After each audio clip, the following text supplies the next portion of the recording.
கட்டாய தலைக்கவச உத்தரவு வந்ததற்கு பிறகு விபத்துகளில் தலையில் காயமடைபவர்களின் எண்ணிக்கை குறைந்துள்ளதாக புள்ளி விவரங்கள் தெரிவிக்கின்றன. இது பற்றிய ஒரு தொகுப்பை பார்க்கலாம். கட்டாய தலைக்கவச உத்தரவு நடைமுறைக்கு வந்த ஜூலை மாதத்திலிருந்து விபத்துகளால் தலையில் காயமடைபவர்களின் எண்ணிக்கை குறைந்து வருவதாக புள்ளி விவரங்கள் தெரிவிக்கின்றன.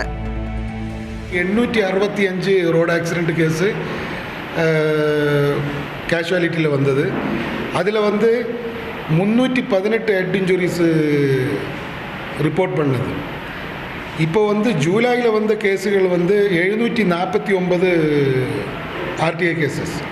அதில் இருக்கிறது ஹெட் இன்ஜுரிஸ் 255 தான்.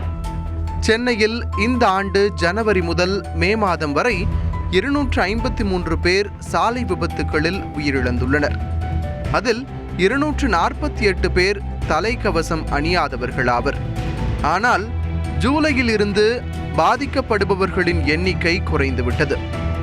இந்த ஆண்டு ஜனவரியிலிருந்து மே வரைக்குமான காலகட்டத்தில் 253 பேர் சென்னையில் மட்டுமே இறந்துருக்கிறாங்க. அதில் 248 பேர் ஹெல்மெட் போடாத ஒரே காரணம் தான்.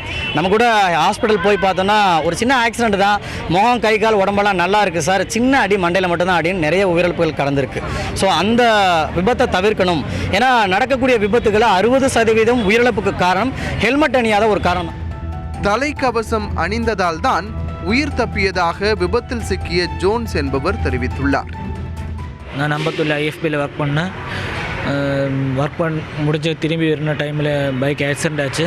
ஹெல்மெட்டு போட்டனால காயம் கொஞ்சம் கம்மியாச்சு. ஹெல்மெட் இல்லாமல் அது காயம் ஜாஸ்தி ஆகிட்டே இருந்திருந்தேன். ஹெல்மெட் போட்டதும் நல்லா இருக்கு.